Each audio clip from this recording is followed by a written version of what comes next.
Saludos hermanos y amigos, estamos aquí para una nueva exposición y en este caso inicio hoy una serie que espero les guste acerca del tema de la Inquisición. Entonces vamos a explorar en varios videos diferentes ángulos de este tema tan polémico, porque se habla mucho, digamos, de parte de los defensores católicos, de los apologistas católicos. Se habla mucho de que la Inquisición, sus torturas, sus números de muertes, su crueldad, que todo eso es una leyenda negra. O sea, que todo eso en realidad no fue así como lo pintan las películas, como lo pintan, digamos, los enemigos de la iglesia, que todo es una leyenda negra. Entonces, el catolicismo digamos, de esta leyenda negra ahora están tratando por medio de sus apologistas de rebajar esta etapa oscura y convertirlo ya en una leyenda rosa. Ahora resulta que la Inquisición fue un tribunal de misericordia, como lo pregona un libro precisamente de parte de estos católicos defensores. Entonces, lo que nosotros queremos hacer aquí en esta serie de videos es ir a fuentes. No simplemente, como dicen estos mismos católicos en sus videos, recurrir a memes, recurrir a ataques mentirosos, difamaciones. No, no, no. Lo que queremos es ir a las fuentes reales de lo que sucedió en esta etapa de la historia humana. Y ustedes van a tener la oportunidad de ver si es cierto lo que estas personas nos dicen o si es mentira. Entonces vamos rápido a ello, porque recordemos que es una serie de varios videos para hacerlos cortos, para no hacerlos tan extensos. Entonces queremos empezar con el primer punto en esta parte 1, que es acerca de la Inquisición y el tema de la tortura. Entonces vamos a ver lo que nos dicen estos apologistas católicos en uno de sus videos. Un dato también interesante, creo que para mí, en lo personal, el más impactante de todos los que he escuchado alguna vez acerca de la Inquisición, porque vos buscas Inquisición en YouTube, no en YouTube, en Google, y te vas a la sección de imagen y todo lo que te aparecen son dibujitos de torturas. De hecho, para encontrar el dibujito de la miniatura tuve que buscar un poquito bastante que reflejara Inquisición asociada a un tribunal y no Inquisición asociada a dibujitos de memes de sacerdotes torturando a personas, cosas que no son en su inmensa mayoría ciertas, son en su inmensa mayoría falsas, y hay una pequeña proporción de casos que sí son ciertos. Y lo que quiero decir, y esto lo saqué del libro, si no me falla la memoria, Lutero y el luteranismo de Nifle, del padre de Nifle, si no me estoy equivocando, ojalá que no, donde se decía que había algunos grupos ultra extremistas dentro de la Iglesia Católica que sí aplicaban este tipo de torturas, ¿sí? Y que sí son completamente reprochables y que se les iba la mano en todo, incluso tenían un manual de procedimientos, pero absolutamente detestable porque ellos querían forzar a la persona a que se retractara de la herejía a fuerza de tortura, básicamente. Y esas personas sí existieron, pero eso no fue, primero, eso no fue la Inquisición.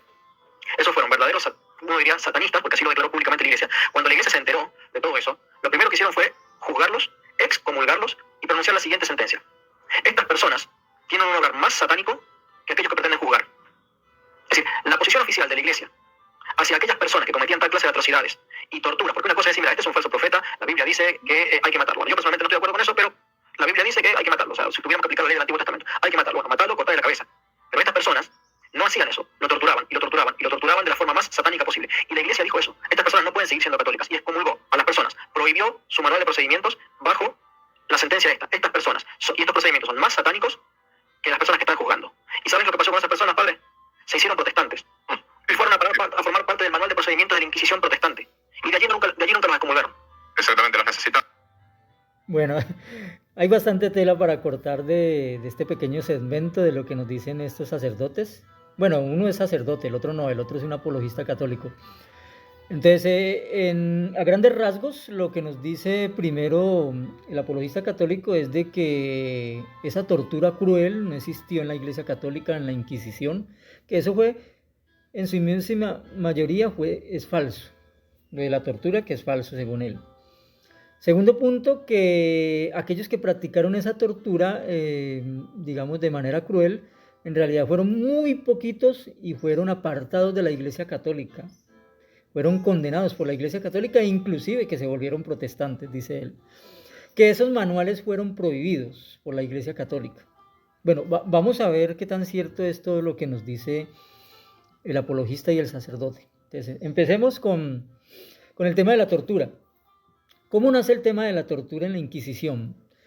Recordemos que la Inquisición fue creada en la época del Medioevo, especialmente en el año 1184 mediante la bula Ad Abolendam del Papa de esta época. Pero inicialmente no se practicaba la tortura, simplemente era, digamos, atrapar herejes y juzgarlos, ¿cierto? Pero no se les aplicaba la tortura. Bueno, en realidad a veces solo se les quemaba. No se les torturaba, pero sí se les quemaba o se les asesinaba. Entonces, viendo esto, de que esto provocó muchas masacres, como por ejemplo la masacre de Béziers en el año 1207, donde el ejército católico, al mando de un sacerdote católico, el abad cisterciense Arnaud Amaury, al mando de este sacerdote, este ejército cruzado masacró 20.000 habitantes de la ciudad de Béziers, donde habían 200 herejes. O sea, el 99% de los habitantes de la ciudad eran católicos y sus propios hermanos católicos los masacraron. Entonces, viendo esto, pues se empezó a refinar, entre comillas, se empezó a refinar el tema de la Inquisición. Entonces ya se creó una institución un poco más organizada donde eran los frailes, unos frailes los que serían los frailes dominicos de la Orden de Santo Domingo de Guzmán, serían los encargados de efectuar esta labor de inquirir, de atrapar herejes y de llevarlos a juicio. Entonces ya en el año 1200, se me escapó la fecha en este momento, creo que 1234, algo así, el Papa lanza una bula, que es un mandato papal, ¿cierto? La bula es como decirlo así, un mandato, un requisito que envía por carta, firmado por el propio Papa católico, llamada la bula Ad Extirpanda, donde se autoriza la tortura como herramienta para combatir la herejía. Entonces, estos personajes nos dicen que no, que lo de la tortura no se aplicó casi, que lo de la tortura casi, eso fue por ahí de algunos cuantos inquisidores crueles que después se hicieron protestantes. No, ni siquiera había nacido el protestantismo cuando se creó esta ley de la tortura, que fue imagínense, fue 300 años antes de que naciera el protestantismo. Durante 300 años, sin existir la reforma protestante aún, se practicó la tortura en la Inquisición. Entonces, no vengan a mentir, no vengan a decir cosas que no son ciertas. Aquí tenemos la bula Ad Extirpanda. ¿Qué nos dice la bula? ¿Qué nos dice el Papa en esta bula? Dice: además, el funcionario o rector debe obtener de todos los heréticos que ha capturado una confesión por la tortura, sin dañar el cuerpo, causar peligro de muerte, pues son en verdad ladrones y asesinos de almas y apóstatas de los sacramentos de Dios y de la fe cristiana. Deben confesar sus errores y acusar a otros heréticos que conozcan, así como a sus cómplices, encubridores, correligionarios y defensores, así como se obliga a los granujas y ladrones de bienes mundanos a delatar a sus cómplices y confesar los males que han perpetrado. Entonces, aquí vemos lo que dice la bula Extirpanda, que es mucho más extensa, claro, tiene varias leyes, en realidad son como más de 20, casi 30 leyes, creo, las que contiene esta bula. Una de ellas es acerca de la autorización de la tortura. Entonces no vengan a decir de que no se practicó la tortura, de que no era ley canónica la tortura, era mandada por el propio Papa. Otras leyes decían lo siguiente, para que ustedes vean el nivel de crueldad y de maldad que practicó la Inquisición desde sus mismos inicios. Sin embargo, los institutos de esta clase y los elegidos pueden y deben apoderarse de los herejes, quitarles sus bienes y hacer que otros se los quiten y asegurar que estos se lleven a cabo plenamente tanto en la ciudad como en toda su jurisdicción y distrito, y conducirlos y hacerlos conducir al poder del diocesano o de los vicarios del mismo. O sea, miren cómo todo el proceso de esta cacería de herejes, de esta cacería de personas, lo efectuaba la propia iglesia. La tortura era mandato del propio Papa. Además de eso, dice que cuando se atrapaban estos herejes, sus propiedades eran confiscadas. Los registros y los anales de la historia nos dicen que estos herejes quedaban en la pobreza absoluta, así de pronto muchas veces no fueran culpables, así fueran inocentes. Y no solo ellos, toda su familia quedaba en la indigencia prácticamente, porque la iglesia se apoderaba de estos bienes y una tercera parte se quedaba con una tercera parte, otra tercera parte era para cubrir los gastos de los verdugos y de todos los que participaban en estas torturas y en estos procesos, y otra tercera parte para los gobernantes que eran católicos, no eran ateos, no eran judíos, no eran mahometanos, no, eran católicos también. Entonces todo el proceso de cacería, de tortura y de muerte era efectuada por católicos todos. Entonces, no vengan a decir que es que no, que es que los sacerdotes católicos no tenían nada que ver con la tortura, no tenían nada que ver con el proceso, quien realizaba la pena de muerte era el brazo secular, no, todos eran católicos. Otra ley decía, el poder o cualquier rector está obligado a expensas del común que preside a hacer que los mismos herejes sean así capturados, sean conducidos a cualquier lugar donde el obispo diocesano o sus vicarios en la jurisdicción o distrito del obispo diocesano de la ciudad o del lugar desee que sean conducidos. Entonces, todo el proceso lo efectuaban estos sacerdotes y estos inquisidores. Y es más, el poder secular estaba obligado a hacer lo que decían los sacerdotes. Es más, si el poder secular tomaba un hereje que era ya juzgado por estos sacerdotes y digamos no lo llevaba a la muerte, si era confirmado como culpable por estos sacerdotes, ese juez secular o ese gobierno secular era condenado por los mismos sacerdotes también como herejes. O sea, en pocas palabras, los católicos nos dicen, no, es que era el brazo secular que mataba a la persona. Pero resulta que eran los sacerdotes, era la Iglesia Católica la que obligaba al brazo secular a matar a esas personas, porque estaban bajo obligación por parte de la ley de la ley católica y de la ley del Papa. Entonces, aquí el proceso lo efectuaban todos ellos, o sea, todos eran católicos. Entonces, no hay forma de que vengan a negar de que no era así. Pero bueno, en el video también se nos hablaban de que la Iglesia condenó los manuales que utilizaron estos inquisidores que eran crueles. Vamos a ver qué tan cierto es. Vamos a las fuentes. El principal manual que se usó en la Inquisición durante todos estos siglos fue el manual de inquisidores de Nicolás Aymery, que después fue reeditado. O sea, Nicolás Aymery lo escribió en el siglo XIV, ¿no? Este manual de inquisidores, en el año 1357 más o menos. Y después, en el siglo XVI, este manual es reeditado por otro inquisidor, un español, Francisco Peña, del cual vamos a hablar más adelante. Entonces, este manual se usó durante prácticamente 5 o 6 siglos.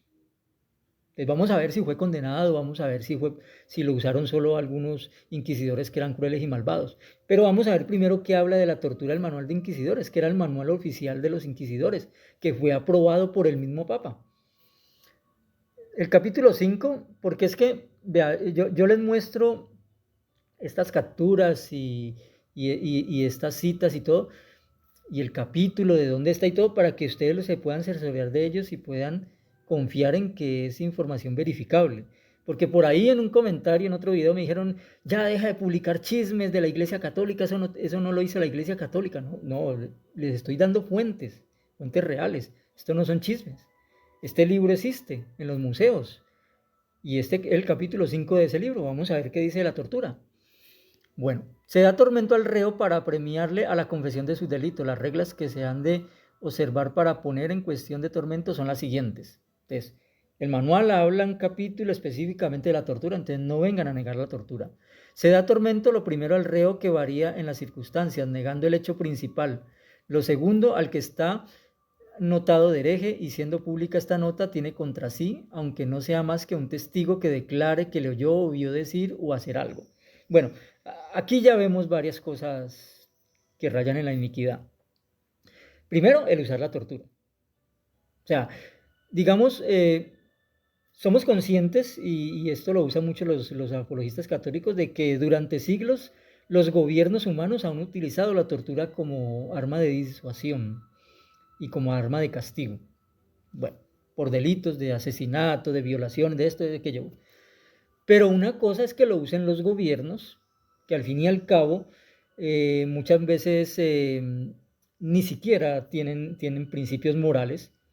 Y otra cosa es que la tortura la usen los propios seguidores de Jesucristo. O sea, los propios que se creen que vienen de la línea apostólica, que fueron fundadas, que los de la iglesia que dice ser fundada por Cristo, ¿cómo es posible de que sean ellos los que usen también la tortura? O sea, aquí ya no hay excusa. Un cristiano seguidor de Jesucristo no tiene por qué usar la tortura. Jesucristo y sus apóstoles nunca autorizaron la tortura, ni nunca la practicaron. Y los primeros cristianos de los primeros siglos tampoco usaron la tortura ni estuvieron de acuerdo con ella, que es algo que veremos también en un video de la serie, ¿no? Acerca de qué pensaban estos cristianos primitivos acerca de la tortura, de la violencia, de matar al enemigo, a su semejante. Desde ya les decimos que eso jamás pasó por la mente de Jesús y sus apóstoles. Sin embargo, esta iglesia empezó a usar la tortura con la excusa de que la usaban los gobiernos seglares. Bueno, pero entonces, ¿qué sigue diciendo? Se le daba tormento a la persona que negaba el hecho. O sea, una persona era atrapada por hereje. Y para poder de que no fuera torturada tenía que aceptar todo. O sea, tenía que aceptar que era culpable, tenía que aceptar que era hereje, tenía que aceptar que hizo algo malo. Porque si una persona en su inocencia decía, no, pero es que yo no he hecho nada, yo no he practicado nada de eso, yo sigo creyendo en Cristo, creo en la Virgen María. Inclusive había unos que hasta rezaban y se arrodillaban y decían que creían en la Virgen. Y sin embargo, la Inquisición decía, no, no, no, tú tienes que aceptar tu culpabilidad, te vamos a torturar hasta que aceptes que eres culpable. Y las personas eran torturadas de esta manera tan infame. Claro, muchas veces, y esto también lo usan mucho los apologistas católicos hábilmente, esta triquiñuela, muchas veces a estos reos, a estos atrapados, casados como herejes, se les mostraban primero los instrumentos de tortura, para que se les infundiera un terror psicológico y se les decía de que si no confesaban, se iban a usar todos esos tormentos contra ellos. Entonces, claro, muchas veces, muchas personas por el miedo, yo personalmente lo haría, yo personalmente al ver esos instrumentos de tortura diría, no, no, no, yo soy culpable, yo soy culpable. Entonces, por esa razón muchos no eran torturados, no porque no se les fuera a torturar, no, simplemente porque aceptaban toda su culpabilidad por el miedo. Entonces, cuando la Inquisición te atrapaba, tú no tenías opción, te tenías que declarar culpable para evitar la tortura, o si querías ser fiel a tus principios y ser recio en tu actitud, pues simplemente ibas a ser torturado. Y otro punto más que menciona aquí el manual de inquisidores, ¿no? que también demuestra lo antibíblicos que son estos tribunales y que es increíble que los llamen tribunales de misericordia estos sacerdotes y estos apologistas católicos. O sea, es una infamia llamarlos de esa manera. Bueno, dice que solo bastaba un testigo, que hubiera escuchado algo, tuviera algún indicio, o de pronto le tuviera envidia y lo quisiera acusar, solo bastaba un testigo para la persona ser declarada como culpable. Cuando las escrituras y el mismo Jesús y los mismos apóstoles especificaron claramente que solo por boca de 2 o 3 testigos se podía declarar a alguien culpable. Entonces ahí ya pasaron por encima de la norma bíblica. Pero sigamos. Sigamos con este Directorium Inquisitorium de Nicolás Eymery, el manual de inquisidores. Nicolás Eymery era un inquisidor, por supuesto, ¿no? O sea, esto no lo escribió un teólogo, un laico o un gobernante, ¿no? Esto lo escribió el propio inquisidor, un propio inquisidor de la Iglesia Católica. Fue un manual que se usaba en todas las inquisiciones de la Iglesia Católica. Entonces dice, los verdugos y sayones afectando desasosiego, prisa de tristeza, procurando meterle miedo, y cuando ya esté desnudo lo llevarán a los inquisidores aparte, exhortándole a que confiese y prometiéndole a la vida, con la condición de hacerlo así, a menos que sea relazo, que tal caso no se le puede prometer esta. Bueno, entonces en el video nos decía el sacerdote y el apologista de que no, que se olviden de esos memes donde los sacerdotes están ayudando a una persona que va a ser torturada o está siendo torturada, que eso no es cierto, que los sacerdotes no participaron nunca de las torturas. Pero aquí vemos en el manual de inquisidores que es todo lo contrario. El manual de inquisidores nos dicen que los sacerdotes lo desnudaban y lo llevaban y le exhortaban a que se arrepintiera antes de ser torturado. Ahora, obviamente el sacerdote no efectuaba la tortura, ellos tenían un verdugo contratado al cual le pagaban. O sea, ellos no se untaban las manos de la tortura, pero sí pagaban a quien la hiciera. Es como la persona que le paga a un sicario para que vaya y mate a otro. Eso pasa, por ejemplo, mucho en Colombia, ¿no? En Colombia, por ejemplo, hay un muchacho de 14, 15 años, como pasó en un atentado en estos días aquí en Colombia de una persona muy importante, o, o puede ser inclusive mayor de edad, ese joven, simplemente le pagan un monto de dinero a alguien que digamos que es una persona inicua, mala, que quiere borrar a otro de la asistencia, le paga para que vaya y asesine. Entonces, cuando la justicia entra a investigar el asunto, no solo se atrapa al sicario como culpable, sino que se atrapa al autor intelectual, al que pagó.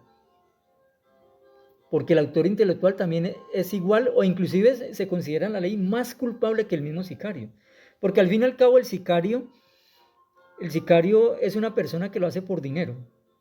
Es una persona que tiene una mente retorcida, pero muchas veces o está metido en la droga o está metido en problemas y no lo estoy justificando.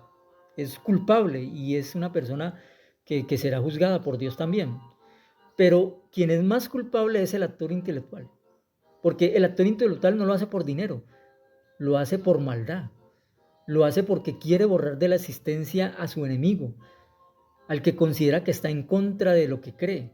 Y en este caso, estos sacerdotes, estos inquisidores, eran los autores intelectuales de todos estos procesos y todas estas torturas, porque ellos eran los que le pagaban al verdugo para que efectuara la tortura. Y da lo mismo si estaban en el cuarto en el momento en que la persona era torturada o si estaban al lado. Da igual, o sea, igual efectuaban todo el proceso de juicio y efectuaban todo el proceso de juzgar a la persona. Entonces, no vengan a lavarse las manos. Cuando todo esto es inútil, se le pondrá cuestión de tormento y en ella se procederá al interrogatorio, empezando por los puntos menos graves de que está indicado, porque antes confesará las culpas leves que las graves. Si por fin a negarse, le mostrarán los instrumentos de otros suplicios, diciéndole que todo lo sufrirá si no confiesa la verdad. Por fin, si no confesare todavía, podrá continuarse el tormento segundo y tercer día. Bueno, aquí hay otra mentira de los católicos, ¿no? Ellos nos dicen que los tormentos eran leves, que se efectuaban con un médico que cuidaba que la persona no se le diera muerte, ni derramara sangre, ni se le dañara un órgano, y que los tormentos simplemente duraban 15 minutos. Eso nos dicen los apologistas católicos, que los tormentos eran cosa de 15 minutos. Pero resulta que el manual nos dice lo contrario, el manual nos dice que a veces podían continuar hasta un segundo y tercer día. Pero noten cómo se zafaban del asunto legal, ¿no? Dice, más este se podrá continuar y no repetir. O sea, supuestamente el tormento debía ser aplicado una sola vez, como dicen los apologistas católicos, una sola vez, 15 minutos en un día y ya y listo. No había más tormento, no. Ellos se zafaban de esto diciendo que se podía seguir torturando a la persona un segundo día, un tercer día, pero que no era una nueva tortura, sino que era una continuación de la anterior. Como cuando un partido, por ejemplo, por algún asunto de desorden o un asunto climático se suspende y se continúa al otro día. Entonces, así lo veían ellos, o sea, no es un tormento nuevo, no, es una continuación del tormento inicial. Seguimos con el mismo tormento, no es otro tormento. Eso era lo que decían. Entonces, ¿qué pasa? La persona era torturada un segundo día o un tercer día. Pero note que esto va más allá. Porque no se puede repetir sin nuevos indicios que arroje la causa, pero es lícito continuarle. Entonces, era lícito continuar con el mismo tormento un segundo, tercer día. Pero si había una nueva prueba, si había un nuevo indicio de que la persona era culpable, dice que se podía efectuar una repetición, se podía efectuar otra tortura. Entonces, vea, vamos así. La persona era torturada el primer día, digamos, no sabemos qué tanto tiempo. Entonces, claro, la persona seguía sin confesar. Entonces, los sacerdotes o inquisidores decían, bueno, paremos aquí para que no se nos muera. Porque si nos muere el paciente, perdemos la emoción de seguirlo torturando y la emoción de llevarlo a la hoguera. Entonces, paremos aquí la tortura. Esperemos al día de mañana para continuarla. No es una nueva tortura, sino que la vamos a continuar. Y así un segundo y tercer día. Bueno, resulta que la persona seguía sin declararse culpable y los sacerdotes decían, bueno, listo, ya.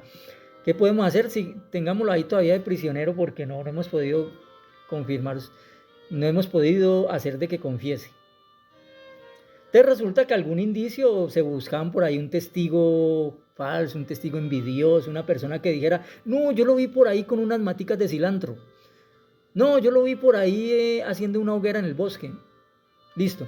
Con eso tenían para volverlo a torturar nuevamente. Con eso tenían la autorización para repetir la tortura. Y se iniciaba nuevamente el proceso de torturarlo y con la excusa de que se le podía torturar otro día porque no era repetición, sino continuación. Y así a veces estas personas, estos reos, podrían durar meses o hasta años en las mazmorras de la Inquisición, siendo torturados eventualmente por algún indicio, por alguna cuestión, porque no se declaró culpable, hasta que por fin, yo creo que a la persona hasta deseaba que llegara al auto de fe, que era el ser llevado ya a la hoguera a ser quemado. Yo creo que ya era prácticamente un descanso para la persona cuando ya definitivamente le daba muerte. O sea, qué injusticias y qué horribles que llamen a esto un tribunal de misericordia a los católicos de la actualidad. Bueno, realmente me toca templarme en mi espíritu para no quebrarme con estas narraciones de estos libros y de lo que hacían estas personas, que vamos a ver muchas cosas más, porque tengo muchos datos más. Pero sigamos con el manual de inquisidores de Aymerich. Bueno, ¿qué sigue diciendo? 5 géneros de torturas usan por lo común los inquisidores cuando dan tormento, que siendo conocido en todo el mundo no es especificar aquí, poniendo, 5 géneros de tortura. Los apologistas católicos dicen que solo se usaban 3. No se usaban 10, ni 15, ni 20, ni esos tan horribles como la doncella de hierro, no, se usaban solo 3 formas de tortura. Es que para torturar y para ser inicuo se necesita una sola tortura. No necesitas más. Es más, si tú encierras a una persona, si la encierras en un calabozo, a oscuras, y le practicas una sola tortura, con eso ya es suficiente para ver iniquidad. No necesitas decir de que no son 15, son 3 torturas nomás. O sea, da lo mismo que sea 1, 2, 3, 15, 20, 100, da lo mismo. Una tortura es suficiente para atormentar a una persona y para desmoralizarla y para quebrarle su espíritu y para convertirla en una miseria humana. Bueno, entonces aquí dice que como no ha prescrito el derecho canónico esta ni aquella tortura particular, o sea, el derecho canónico no decía qué tortura se debía aplicar en sí, pueden los jueces echar manos de las que les parezcan más del caso para premiar al reo a que confiese su delito. O sea, los jueces están autorizados para efectuar la tortura que quisieran. 14 géneros de tormentos menciona Marsilio. O sea, mire que no eran solo 3. Aquí dice que había uno que mencionaba 14, añadiendo que se han escogitado otros muchos. O sea, otros más. Bueno, como por ejemplo estorbar el sueño y lo aprueban grillando y lo cato. Más si he de decir naturalmente lo que pienso, unas parecen estas cosas invenciones de verdugos que obras de teólogos. Él dice, bueno, sí, la verdad es que hay unas de esas torturas que sí, son horribles, parecen más obras de verdugos que de hombres de Dios. O sea, él se horroriza, pero igual las usaban. Es cierto que es práctica muy loable el poner a los reos a cuestión de tormento. O sea, es loable, es algo que se debe felicitar a los inquisidores por poner a las personas a tormento. Mas no son menos reprensibles aquellos jueces sanguinarios que cifran su vanagloria en inventar crudos y exquisitos tormentos, en que los reos pierdan o la vida o el uso de sus miembros. Él dice, bueno, está bien, es loable, es algo para admirarse que se pongan el tormento a los reos. Pero eso sí, lo sanguinario es llevarlo a la muerte o hacer que pierdan un miembro, o sea, amputarle un miembro o hacerle perder, digamos, un ojo, una oreja. Bueno, eso sí no se puede hacer. ¿Por qué? Porque necesitamos al reo completo para seguirlo torturando y llevarlo a la hoguera. Esa es la cuestión, ¿no? Cuánta misericordia de parte de estas personas. Bueno, pero sigamos, entonces vamos a hablar de estos inquisidores crueles, estos crueles inquisidores, porque el video de los apologistas nos decía de que la iglesia los condenó y que después se volvieron protestantes. Vamos a ver qué tan cierto era. Entonces, este manual que fue reeditado en el siglo XVI por Francisco Peña, el inquisidor de España. Vamos a ver qué nos decía Francisco Peña, qué tan inicuo era el hombre. La finalidad de los procesos y de la condena a muerte no es salvar el alma del acusado. O sea, no, salvar el alma del acusado, eso a mí no me importa, sino mantener el bienestar público y aterrorizar al pueblo. El papel del abogado es presionar al acusado para que confiese y se arrepienta y solicitar una penitencia por el crimen que haya cometido. No somos verdugos, que se haga todo lo necesario para que el penitente no pueda proclamarse inocente, para no dar al pueblo el menor motivo de que piense que la condena es injusta.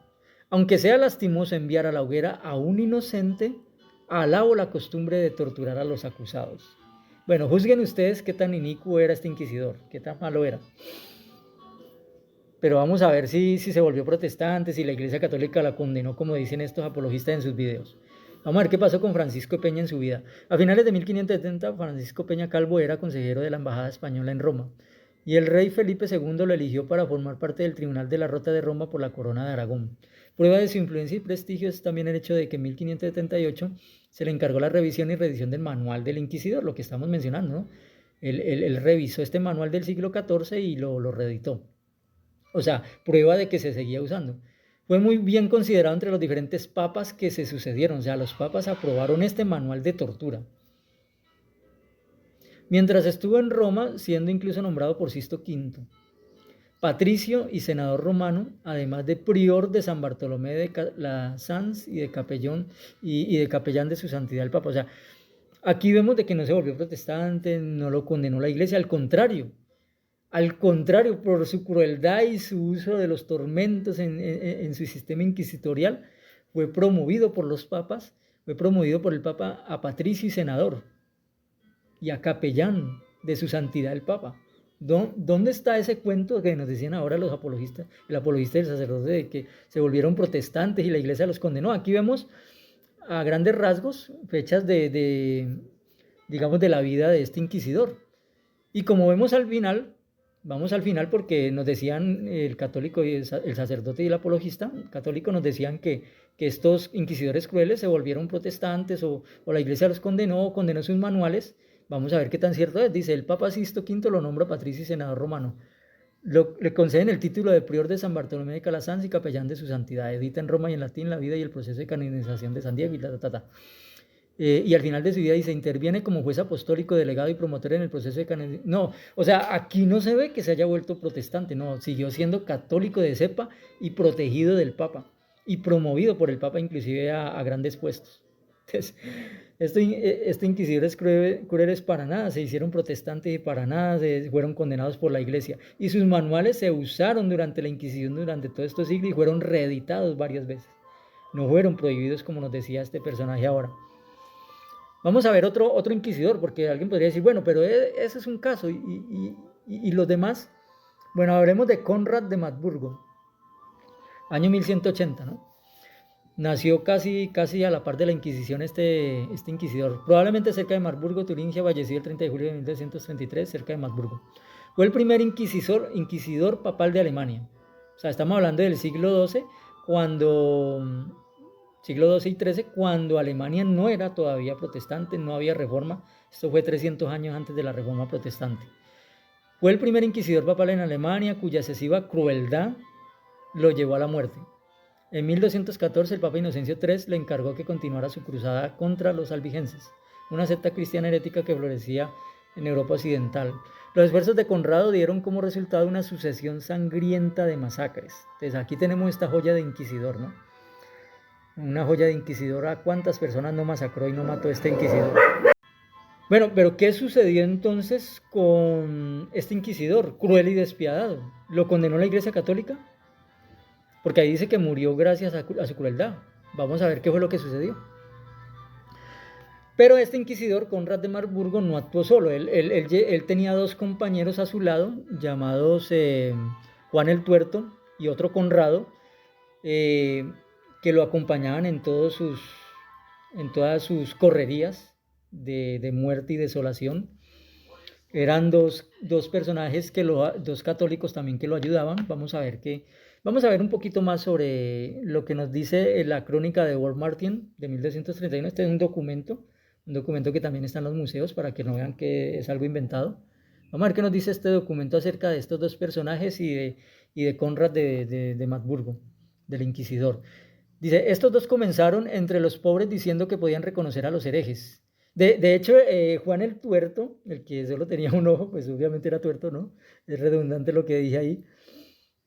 Pero es que especifico de que solo tenía un ojo porque es que él decía que tenía el poder de ver a través de las paredes e inclusive a través de la carne de la persona. Él tenía ese poder de parte de Dios para descubrir quién era un hereje. Bueno, eso era prácticamente el Superman de la época, ¿no? Podía ver a través de las paredes con rayos X y descubrir quién era hereje, quién era culpable de estas cosas. Entonces, claro, no se le escapaba a nadie. No se le escapaba a nadie. Entonces dice, y comenzaron a quemarlo, y dijo que era tuerto, y comenzaron a quemarlos a medida que algunos confesaban ser culpables. O sea, esto lo dice un documento del año 1231, no es una leyenda negra inventada por ahí en el siglo XVI, XVII por Llorente, o no es una leyenda negra inventada por los protestantes, no, es un documento del año 1231, el Chronicon Wormatian. Te dice, al ver que quemaban a personas de este tipo, apoyaron y ayudaron continuamente a Conrado y Juan. Al ver que el pueblo los apoyaba de esta manera, estos dos hombres siguieron adelante y arrestaron a quien quisieron en cualquier ciudad o pueblo. No presentaron ninguna prueba, salvo de decir a los jueces, estos son herejes, nos lavamos las manos. O sea, los entregaron al brazo secular, que también eran católicos, y así se lavaban las manos. Por lo tanto, los jueces tuvieron que quemarlos, pero no se apegaron ni a la letra ni al espíritu de las Sagradas Escrituras. Todo el clero estaba muy molesto por esto. O sea, en esta época el clero sí se molestó porque estos dos personajes y este inquisidor estaban quemando personas. Pero como la plebe se aferraba a estos jueces injustos, su voluntad prevaleció en todas partes. O sea, el clero se molestó, pero dijeron, bueno, la plebe está a favor de ellos, dejémoslos que sigan quemando gente. Condenaron a muchas personas que a la hora de la muerte invocaron al Señor Jesucristo con todo su corazón e imploraron la ayuda de la Santa Madre de Dios y de todos los santos, incluso mientras estaban en el fuego ardiente. Escuchen qué horrible fue esto. Entonces, este cronista de la época nos dice que este sacerdote y sus dos compañeros fueron quemando personas por diestra y siniestra, y que el clero le molestó ver que se quemaran tantas personas vivas, pero pues que la plebe católica estaba a favor de ello, entonces dejémoslos que sigan haciendo eso. No pasa nada, igual Conrado de Magdeburgo es un inquisidor y pues él tiene la autoridad. Y si nos oponemos a él, nos van a tratar de hereje y nos van a quemar también. Ahora, el Papa aprobaba a este hombre cruel, porque lo que nos decía ahora el apologista y el sacerdote era que los papas los condenaron y que la Iglesia Católica los condenó y que se volvieron protestantes y que condenó sus manuales y sus procedimientos y que dejaron de ser católicos. Bueno, vamos a ver qué tan cierto era. Representantes del pueblo, así como de la nobleza y el clero, fueron víctimas de su labor inquisitorial. Estamos hablando de Conrado de Magdeburgo, ¿no? El primer inquisidor de Alemania. El conde Enrique II también cayó bajo sus acusaciones, o sea, se atrevió inclusive a acusar de herejía al conde. Este último apeló al arzobispo de Maguncia, Siegfried von Stein, quien convocó un sínodo específicamente para este asunto en el concilio, el sínodo de Maguncia. Se reunió el 25 de julio y absolvió al conde, o sea, el concilio demostró que el conde no era culpable de herejía. Pero Conrado, sin embargo, se negó a aceptar la decisión del sínodo y exigió un veredicto. Finalmente renunció y dejó Maguncia para regresar a Magdeburgo. Entonces se fue derrotado porque no pudo demostrar que el conde era un... Claro, es que una cosa era quemar vivas a las personas, a los campesinos, a los trabajadores, al pobre del pueblo. O sea, una cosa era quemar a estas personas y otra cosa era querer intentar quemar al propio conde. Ya eso era otro asunto. Entonces, claro, el conde se defendió y se hizo este sínodo donde fue declarado inocente. Entonces ya él se fue con el rabo entre las piernas el 30, y dice a Magdeburgo nuevamente. El 30 de julio, mientras se dirigía, fue atacado por varios caballeros y asesinados. Entonces, ¿fue condenado por la Iglesia Católica? No. ¿Se volvió protestante? No. Simplemente fue asesinado porque se metió con la gente equivocada. Se metió ya con la gente del poder, con el conde. Entonces, su muerte no permitió al Papa explicar los cargos contra Conrado. Entonces, ¿qué pasó? El Papa lo condenó sus procedimientos y su crueldad al quemar tantas personas. No, dice, el Papa lo declaró mártir de la fe cristiana, excomulgó a sus asesinos y luego ordenó que fueran castigados. O sea, el Papa lo declaró mártir de la fe cristiana. Ahora es un santo para la Iglesia Católica. Bueno, no ha sido declarado, no ha sido canonizado, pero al declararlo mártir es prácticamente como si se le tuviera como un santo. Después de su muerte, sus dos socios, Conrado de Tours y Juan el Tuerto, continuaron persiguiendo a los herejes y viendo a través de las paredes con un solo ojo quiénes eran herejes. Sin embargo, ellos también fueron asesinados poco después. En 1233, Conrado murió en Estrasburgo y Juan fue ahorcado en Friedburg. Bueno, aquí es donde los apologistas católicos aprovechan la oportunidad y dicen, no, pero es que muchos de estos inquisidores llenos de misericordia juzgaban a las personas, pero las personas eran muy malas y los asesinaban y los mataban.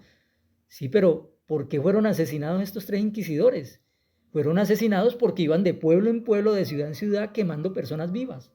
Entonces, claro, llegaba el momento en que se metían con las personas equivocadas, en que ya no eran con un simple campesino, sino con un hombre de poder como el conde. Entonces, claro, un conde tranquilamente, bajo cuerda, podía decirle a su ejército, a sus soldados, mover sus influencias, vea, vaya y me despacha a esa persona, me despacha a ese inquisidor que se metió conmigo. Pero no fue la Iglesia Católica que los condenó, ni los papas los condenaron, no, al contrario, fueron declarados mártires y fueron declarados grandes trabajadores de la Iglesia Católica y de la Inquisición. Este fue el papa que lo declaró mártir, ¿no? Para que ustedes vean de quién fue. Bueno, y aquí tenemos a Conrado de Marburgo. Las páginas católicas lo muestran como inquisidor y mártir. Entonces, claro, una persona dice, ay, era un mártir este monje, fue una persona santa, fue una persona que practicó el tribunal de misericordia, pero no saben qué hizo esta persona. A los católicos, estos apologistas y estos sacerdotes no le dicen en sus videos a las personas la cantidad de iniquidades que practicaron, la cantidad de vejámenes que crearon al ir quemando personas de pueblo en pueblo y de ciudad en ciudad. Quemando personas vivas, mujeres, niños, hombres, viejos, ancianos, toda clase de personas en estos procesos tan injustos que realizaban. Bueno, ahora vamos a hablar de otro caso. Precisamente este caso que está aquí no ocurrió en Europa, no fue la Inquisición española, ni la Inquisición medieval, ni la Inquisición románica, ni la portuguesa, ni nada. Esto ocurrió en México. Vamos a ver este proceso de la Inquisición en México para que nos demuestren si lo que nos dicen este sacerdote y este apologista en su video es verdad. Aquí vemos cómo una familia entera fue quemada, una familia. Estamos hablando del famoso Luis de Carvajal. ¿Qué pasó con Luis de Carvajal? Que esto tampoco es un chisme de internet, ni es una leyenda negra, ni se lo inventaron los protestantes, no. En los museos allá en México están estos 3 librillos que los escribió el propio Luis de Carvajal mientras estaba muchas veces preso en la cárcel de la Inquisición. O sea, él hizo un diario de lo que le iba sucediendo a él y a su familia ahí en las mazmorras de la Inquisición. Lo escribió en libros muy pequeñitos porque él los escondía para que no fueran pillados. Entonces muchas veces esos libros lograron salvarse gracias a que fueron escritos en letra menuda y de un tamaño pequeño. En otra ocasión, por ejemplo, inclusive porque él tuvo 2 procesos, ¿no? Entonces, en intermedio de esos 2 procesos, cuando fue liberado, él llevaba un sombrero y él escondía uno de esos librillos ahí debajo del sombrero para que no se lo hallaran.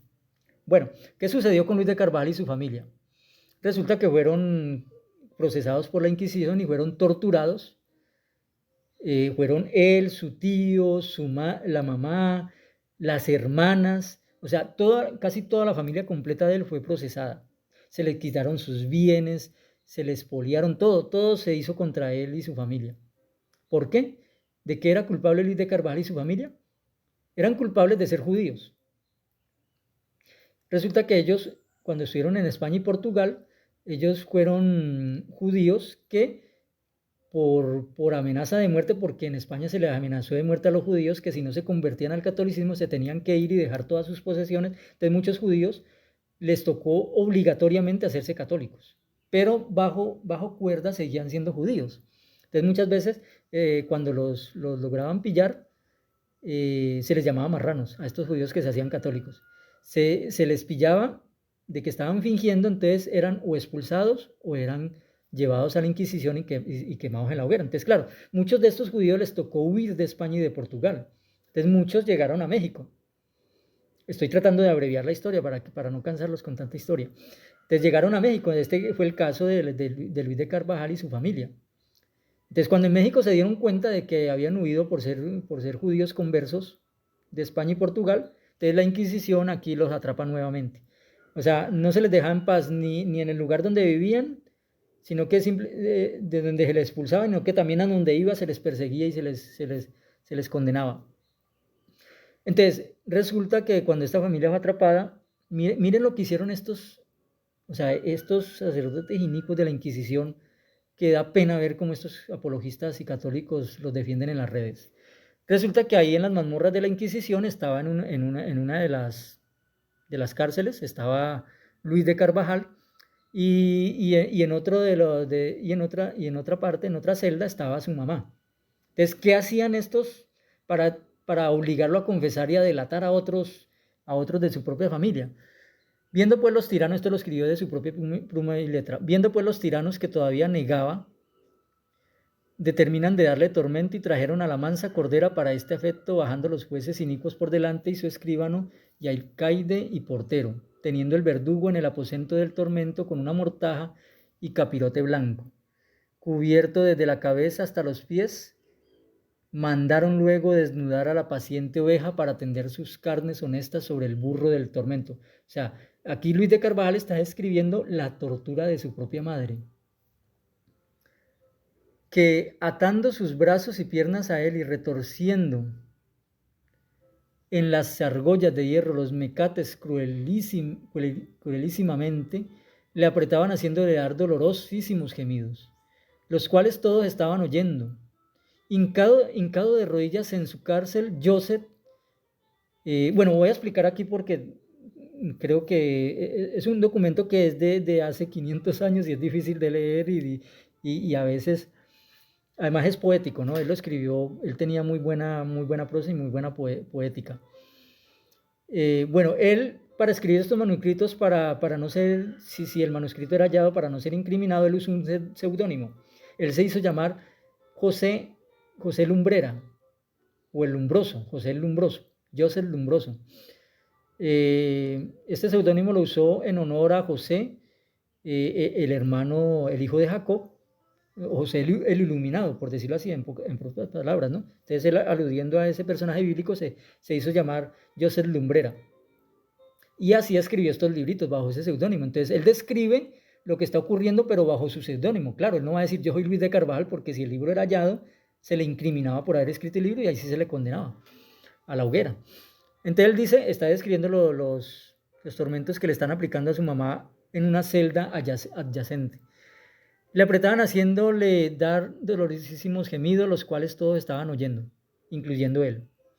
Hincado de rodillas en su cárcel, Joseph, que fue para él el día de mayor aflicción y amargura que todos los pasados. O sea, eran tan inicuos estos jueces de la Inquisición, estos sacerdotes, que hacían torturar a la propia mamá en una celda adyacente para que él pudiera escuchar todo el tormento que se le aplicaba, para quebrar su espíritu y hacerlo confesar o hacerlo dar nombres de otros culpables. O sea, es increíble que estos apologistas y estos sacerdotes quieran venir a defender en sus videos la Inquisición, después de estas barbaries que se practicaban. Entonces, da igual si las imágenes de la Inquisición muestran a los sacerdotes ahí al pie del proceso de tormentos, de tortura, o da igual si había una pared intermedia, o da igual si los sacerdotes cerraban una puerta mientras pasaba el tormento, no, igual eran culpables, igual eran los autores intelectuales de todo el proceso y llevaban y todo se hacía centímetro a centímetro según lo que ellos dictaran y dijeran. Todo el tormento era culpa de ellos y todo el dolor y la aflicción de estas personas era culpa de ellos, no se pueden lavar las manos. Al decir que simplemente no eran ellos sino el verdugo, al decir que ellos no le daban muerte sino que era el brazo secular, no, ellos participaban en todo el proceso. Y es así como vemos como estos inquisidores inicuos, porque Francisco de Peña, como vimos, y todos estos inquisidores siguieron siendo católicos, siguieron practicando su crueldad y no se ve que la iglesia lo haya condenado y que ya se hayan vuelto protestantes. Vamos a hablar de otro caso más porque es que son muchos los inquisidores de los cuales podemos hablar de su crueldad. Bueno, aquí ven ustedes a estos inquisidores y vemos esas caras tan espantosas. Bueno, esto es obra de un pintor de la época del siglo XIX, Guillermo Caubar. Él pinta esta escena y dice lo siguiente: esta escena corresponde al inquisidor general español Pedro de Arbués, condenando a la hoguera a una familia de herejes. Entonces, esto es, digamos, un dibujo, un grabado más bien, un grabado que rememora ese acontecimiento de cómo el inquisidor Pedro de Arbués condenó a una familia entera. Pero vamos a ver quién era Pedro de Arbués. Era un inquisidor bondadoso, porque se van a sorprender ustedes de lo que les voy a decir ahora, de lo que les voy a mostrar, se van a sorprender, ténganlo por seguro. En 1485, Pedro Arbués, miembro dominicano de la Inquisición, o sea, de la Orden de los Dominicos, ordenó a las víctimas de persecuciones que se presentaran como figuras en un juego de ajedrez viviente. El juego fue jugado por dos monjes ciegos. Cada vez que se tomaba la pieza capturada, la persona que representaba esa pieza moría en el acto.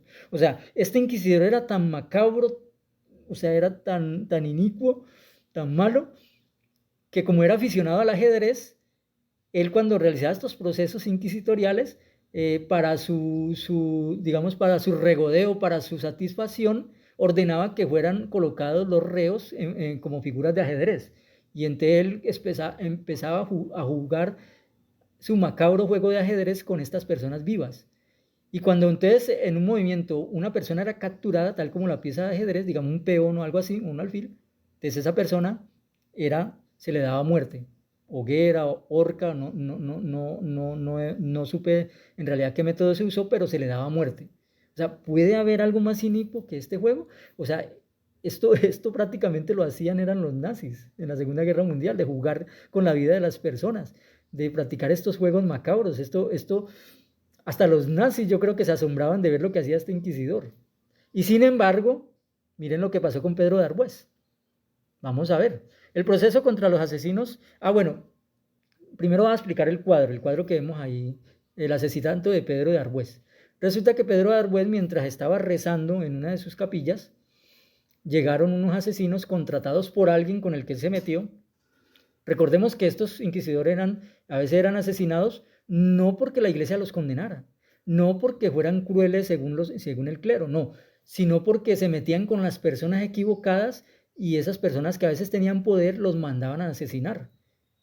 O sea, por su gran maldad y su gran crueldad los mandaban a asesinar. Entonces, claro, una persona que jugaba con la vida de las personas, que practicaba hasta el juego macabro del ajedrez, no podía esperarse menos de que fuera asesinado. Y efectivamente, en una capilla mientras rezaba, fue asesinado, y por eso hay una gran cantidad de cuadros acerca del asesinato de Pedro de Arbués. Pero mire lo que dice: el proceso contra los asesinos duró del 30 de junio al 15 de diciembre de 1486. En sucesivos autos de fe se fue ejecutando a los culpables.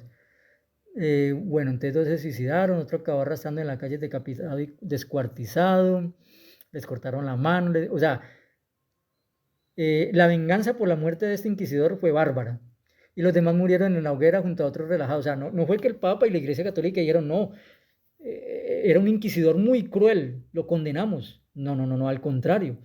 En honra a su nombre, en honra a su crueldad, decidieron acabar con todos los culpables del asesinato de él. Que yo no estoy en contra de que se procesara los asesinatos, porque igual fue un asesinato. Pero ¿cuántos no asesinó él también?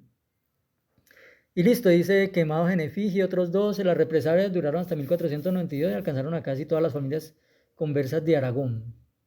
Bueno, entonces vemos cómo la Iglesia Católica se encargó de que su nombre fuera preservado, de que este inquisidor cruel fuera vengado. Y el colmo, la tapa: Pedro de Arbués, el inquisidor macabro que jugaba al ajedrez, me salió en verso, fue beatificado por el Papa Alejandro VII el 17 de abril de 1662 y canonizado, nombrado santo por Pío XI el 29 de junio de 1867.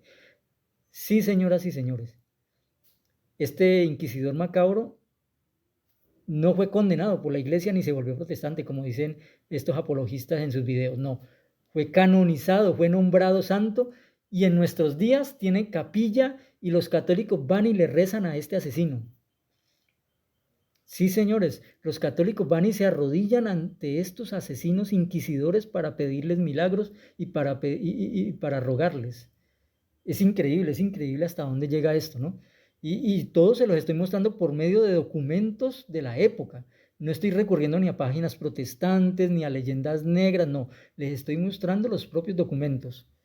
Bueno, Entonces, en el video decía que la Iglesia Católica también condenaba a estos inquisidores y que también condenaba sus manuales. Ya vimos que el manual del inquisidor de Aymery y de Francisco Peña no fue nunca condenado, fue usado durante siglos y aprobado por los papas.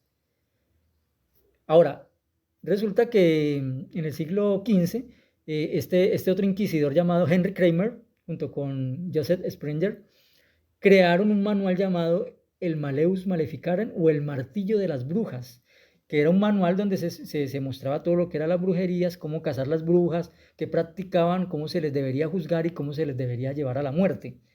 Bueno, un manual totalmente macabro, ¿no? Del cual pues en este video no les voy a hablar mucho porque ya me estoy alargando. Pero este manual sí no fue aceptado por la Iglesia Católica, ¿no? Este manual no fue aceptado, sin embargo, fue usado durante siglos por la Inquisición, por los sacerdotes e inclusive los protestantes, cuando llegó la Reforma, también usaron este manual para cazar brujas. Entonces nunca cayó en desuso, a pesar de que fue condenado por la Iglesia, siempre se usó. Es la doble moral del católico, ¿no? A veces la Iglesia condena algunas cosas, pero igual se siguen haciendo. ¿Y qué pasó con este inquisidor? ¿Se fue condenado al igual que el manual? Vamos a ver qué pasó con Kramer. Kramer residió durante un tiempo en el Priorato Santi Giovanni e Paolo y regresó a Alemania en 1497, donde residió en el convento de Rohr, cerca de Ratisbona, 31 de enero de 1500. Alejandro VI lo nombró nuncio e inquisidor de Bohemia y Moravia, con facultades para procesar a los valdenses y picardos, así como a las brujas. Murió en Bohemia en 1505. Sí, señores, este inquisidor, cazador de brujas, absolutamente inicuo, que se llevó muchas personas por delante inocentes, fue, en vez de condenado por el Papa, en vez de condenado por la Iglesia Católica, en vez de rebajado al laicismo o excomulgado, antes al contrario, el Papa lo nombró inquisidor de Bohemia y Moravia. Antes le dio facultades para seguir procesando personas y cazando brujas. Entonces vemos lo mentirosos que son en estos videos a nuestros amigos apologistas y sacerdotes católicos. ¿Y cuáles fueron las principales obras de Kramer? Aparte del Maleus Maleficarem. Dice varios discursos y sermones sobre el Santísimo Sacramento de la Eucaristía. Un tratado que refuta los errores del maestro, el escudo de defensa de la Santa Iglesia Romana contra los picardos y los valdenses hacia 1500. O sea, una persona que no solo siguió escribiendo libros para el catolicismo en general, sino que hasta su muerte fue aprobado por el Papa y fue promovido a puestos de alta alcurnia por el Papa. Entonces no hubo una condena ni se volvió protestante. O sea, hemos visto varios ejemplos de muchos inquisidores llenos de maldad, de iniquidad, que en vez de ser condenados por la Iglesia Católica, antes fueron aprobados y fueron promovidos a nuevos puestos. Contrario a lo que nos dicen en sus videos estos católicos y apologistas. A veces algunos sí eran por el clero decían, no, estás haciendo demasiado, ya estás quemando demasiada gente. Algunos sí eran condenados por los laditos, pero aún así seguían participando, seguían haciendo de las suyas, seguían viviendo en conventos, seguían siendo promovidos por el Papa, e inclusive cuando morían eran enterrados en iglesias o en lugares católicos supuestamente santos. Entonces, no nos vengan con cuentos. Aquí estamos mostrando lo que realmente dice la historia y los documentos de la época. Pero entonces, para nuestra segunda parte, y me disculpan si me extendí mucho en este video, para la segunda parte les traigo el tema de la cacería de brujas.